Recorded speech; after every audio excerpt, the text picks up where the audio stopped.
My name is Caroline. I'm 38 years old, and the afternoon I found the letters in the attic of the house I shared with my husband. I sat on the floor between two cardboard boxes and read every single one of them, all 23, in the order they were written, and by the time I finished I understood three things with complete clarity. The first was that the woman everyone in that family had spent 2 years holding over my head like a standard I could never reach had known exactly what they were doing to her too. The second was that she had left a record of it, detailed and specific and written in her own hand. And the third was that the woman who had been running the campaign against me since the day I married Thomas had been running the same campaign against the woman before me, and that the letters I was holding were about to change everything. I put them in my bag. I went downstairs. I made dinner. I said nothing. And I spent the next 3 weeks deciding exactly what to do with what I had found. If you have ever walked into a life that someone else had already decided you didn't deserve to be in, subscribe to Unspoken Truth. Because sometimes the person who came before you is not your competition, sometimes she's your witness. And this story is about what happens when you finally read what she left behind. I met Thomas Avery at a work conference in Boston when I was 34. He was 41, a structural engineer with the particular steadiness of a man who had been through something difficult and had come out the other side of it intact.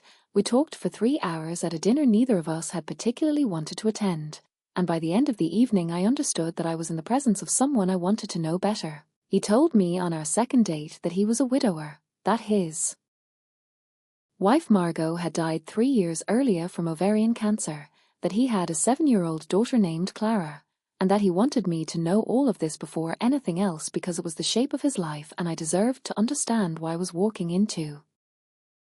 I appreciated the honesty. I thought about it seriously the way you think about something that matters, and then I decided that the shape of his life was one I wanted to be part of. Clara included. Clara especially. She was quiet and watchful in the particular way of children who have lost something enormous and learned to hold themselves carefully around new things, and something in that quality spoke directly to something in me. I was patient with her in a way that didn't require effort, because I genuinely understood what it felt like to need time before you trusted something new. Thomas's family was based in Connecticut. His parents, his sister Diane, Diane's husband, and their 2 children. We drove up to meet them 6 months after we started dating. Thomas had told me they were still grieving Margot and that I should be prepared for some adjustment. He said it gently and I heard it as a reasonable warning about a family processing loss. I did not yet understand that adjustment was not what Diane had in mind. Diane Avery was 44 years old, 3 years older than Thomas, and she had loved Margot with the particular ferocity of a woman who had chosen her brother's wife as her closest friend, which I understood and respected completely. Losing Margot had not just been losing a sister-in-law for Diane, it had been losing someone central to her daily life, her confidant, her person. That loss was real and I never minimized it, not once, not even later when minimizing it would have been the easier thing to do. What I did not understand on that first visit, and what took me longer than it should have to name clearly, was that Diane's grief had calcified into something else, something that had less to do with loving Margot and more to do with controlling the narrative of who Margot was and what her place in that family meant, and that narrative required a villain, and I had arrived at exactly the right moment to fill that role. The first visit was uncomfortable in the specific way of a room where most people are performing warmth and one person is not bothering to perform anything. Diane was polite in the way that contains its opposite. She answered my questions with the minimum required. She directed conversation toward Thomas when I was mid-sentence. She referenced Margot in a way that was constant and pointed. Margot's recipe, Margot's preference, what Margot would have thought. Margot delivered not as a memory but as a measurement, and I came up short against it every time by design. Thomas's parents were kinder but softer. They took their cues from Diane in the subtle way of people who had been doing so for a long time, and Clara, who spent every other weekend with Thomas's family, came back from those weekends quieter than she left, with a particular careful quality that I noticed and filed and did not yet know what to do with. Thomas talked to Diane after that first visit. I know because he told me. He said it went fine. She just needs time. I had heard just needs time before in relation to women who had decided I was not what they wanted, and I recognized it for what it was. The language of a man who loved both people and could not bring himself to see that love was not the issue. We got married 14 months after we started dating. A small ceremony in Vermont. Thomas's choice. Wildflowers, and 30 people and Clara as flower girl in a white dress she had picked herself. She held my hand during the reception for 45 minutes without being asked, and I thought, whatever else happens, this was the right decision. Diane gave a speech at the reception that I will not describe in detail except to say that it contained 7 references to Margot and 2 references to me, one of which was my name and one of which was Thomas's wife, and that when she sat down Thomas's mother was crying and Thomas was looking at his plate and I was smiling the smile I had been practicing since the first visit, the one that said I am here and I am not going anywhere, and you cannot make me feel like a guest in my own life. The house we moved into after the wedding was Thomas's house, the one he had shared with Margot. We had discussed this.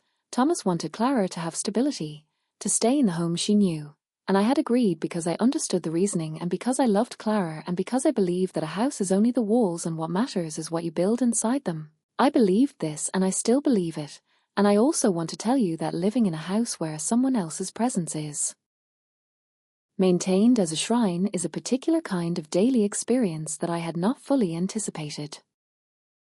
Margot's cookbook was on the kitchen shelf, which I understood. Margot's garden was in the backyard, which I tended carefully and with genuine affection for what she had planted. Margot's photo was on the mantel in the living room, which I never touched because Clara loved it and Clara's feelings mattered more than my comfort. All of this I managed, all of this I accepted as part of the life I had chosen. What I had not chosen was Diane. Diane came to the house twice a month and had been doing so since Margot died. It was her way of staying connected to Clara and I respected that. What I did not respect and what took me 14 months to name directly was what Diane did during those visits.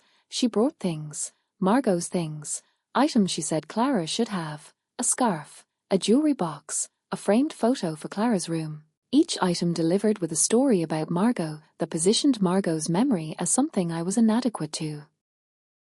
She talked to Clara about Margot in a way that was not remembrance but instruction, as if she were teaching Clara to hold Margot's absence against my presence. And Clara, who was 9 years old and loved her aunt and had lost her mother at 5, absorbed these lessons with the vulnerability of a child who doesn't yet know she's being taught something. I talked to Thomas about it, carefully and specifically, with examples and dates, the way I had learned to present things to people who needed evidence before they could see what was in front of them. Thomas listened and said the things he said. She loves Clara. She misses Margot. She doesn't realize. Just give her time. And I looked at my husband and understood that he was a good man who was conflict-averse in a way that was going to cost us both something if I didn't find another way through. I started keeping notes, dates and incidents and Clara's behavior after each visit. Not because I had a plan yet, but because I needed to see the shape of what was happening clearly. And the shape, when I laid it out, was not grief. It was a campaign, consistent and deliberate and 2 years old by the time I was looking at it directly. The attic was Thomas's project. He had been meaning to sort through the boxes up there since before we married and had never quite gotten to it. On a Saturday in November when he took Clara to her soccer game, I went up to find the box of Christmas ornaments and found instead a wall of cardboard boxes labelled in Margot's handwriting, neat and specific, kitchen items, Clara's baby things, books, correspondence. I found the Christmas ornaments. I also found the correspondence box. I don't know exactly what made me open it. Something about the word correspondence in Margot's handwriting. Something about 2 years of living in the shape of a woman I had never met and wanting, just once, to hear her in her own voice rather than Diane's. The letters were between Margot and her college roommate, a woman named Susan who had moved to Portland after graduation. They spanned 11 years, from before Margot met Thomas to the last year of her illness. 23 letters, handwritten, kept in their original envelopes with Susan's return address in Portland, and they were the most honest record of a woman's interior life I had ever read. Margot was funny and sharp and specific and deeply loving of Thomas and Clara, and also, from the 3rd letter onward, increasingly exhausted by Diane. I want to read you some of what Margot wrote, not her exact words because those belong to her and to Susan and to Clara when she is old enough to want them, but the shape of what she described, because it matters for what comes next. Margot wrote about Diane arriving at her house unannounced and rearranging things, about Diane involving herself in decisions about Clara's schooling and medical care without being asked, about Diane making comments about Margot's cooking and housekeeping and parenting in the particular language of helpful concern that contains its opposite, about Thomas telling her Diane means well, Diane just loves Clara, Diane doesn't realize, just give her time. Margot wrote about feeling like a guest in her own marriage sometimes, about the loneliness of being in a family where one person had decided you were not quite enough and everyone else had decided that confronting that person was harder than managing you, about loving Thomas completely and finding the Diane situation genuinely wearing in a way she didn't know how to fix. In her second-to-last letter, written 8 months before she died, Margot wrote something that I read 3 times sitting on the attic floor between the cardboard boxes. She wrote, "I sometimes think that whoever Thomas ends up with after me, if he ends up with anyone, is going to walk into exactly this situation and have no idea what she's walking into. I feel sorry for her in advance. I hope she's tougher than I was." I sat with that sentence for a long time. Then I put the letters in my bag and went downstairs and made dinner.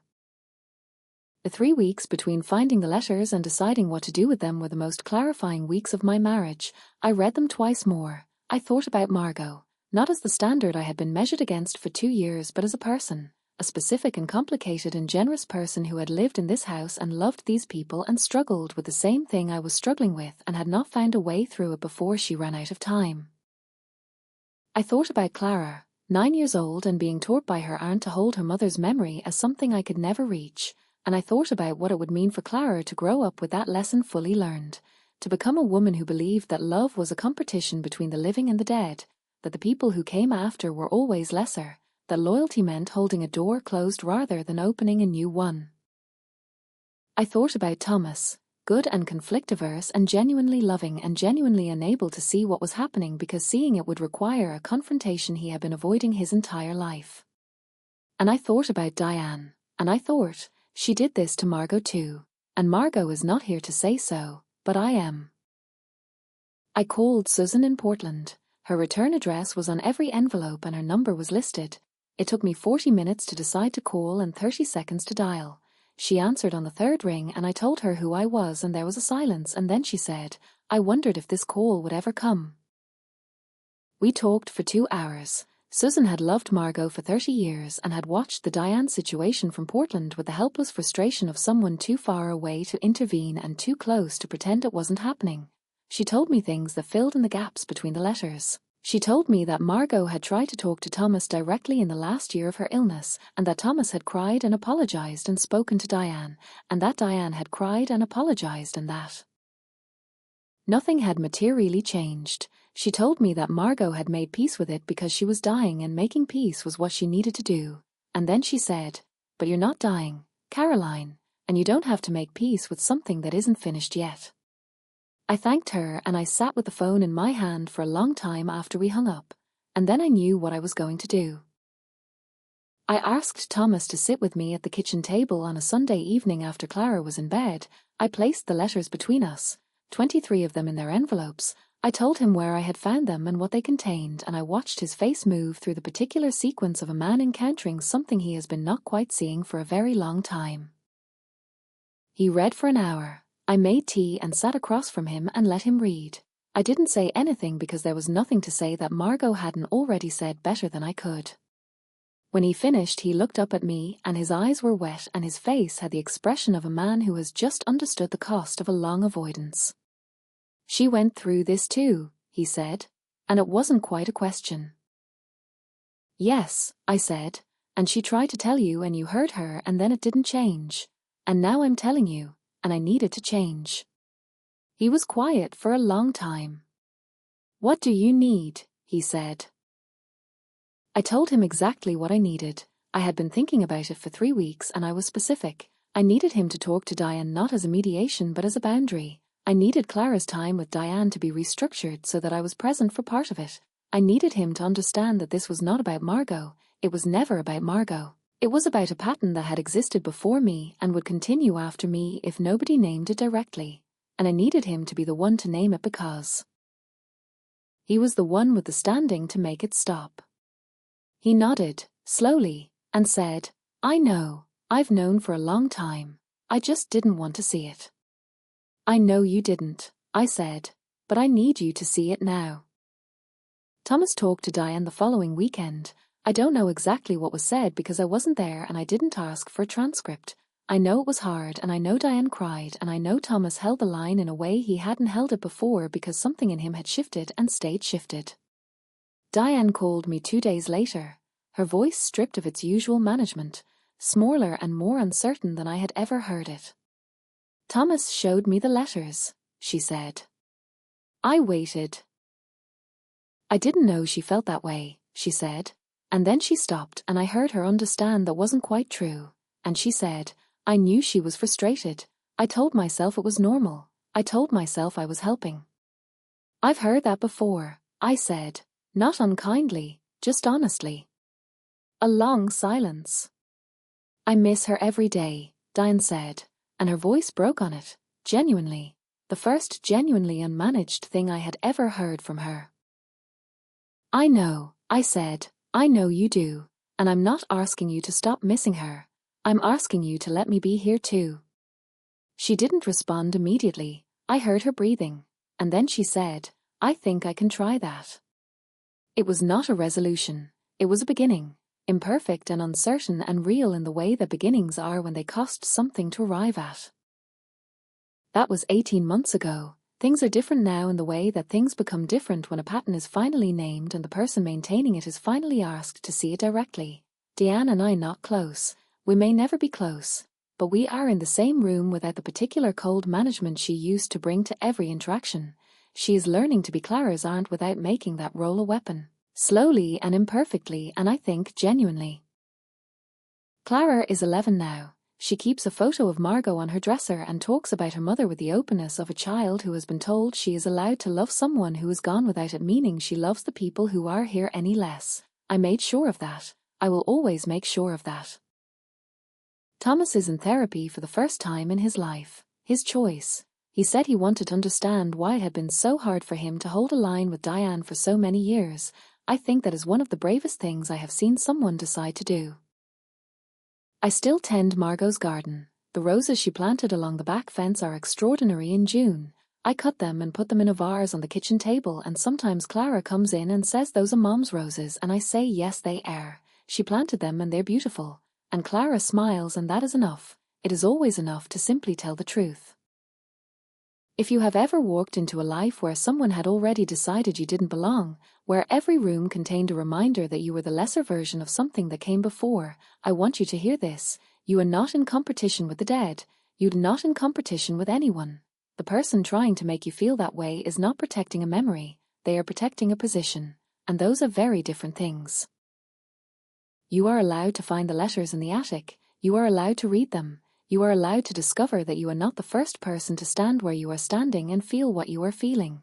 And you are allowed to use that knowledge not as a weapon but as a foundation, as proof that the pattern existed before you arrived and will continue after you leave unless someone names it directly. Name it directly. Do it with evidence. Do it without cruelty. And then let the people around you decide what they are going to do with the truth once it is finally in the room. My name is Caroline. I'm 38 years old. And in June the roses along my back fence are extraordinary. They were planted by a woman I never met and tended by a woman who understood that some things are worth keeping even when everything else needs to change. Thank you for listening. Take care of yourself. And if no one has told you lately that you deserve to be the first choice in your own life, I'm telling you now.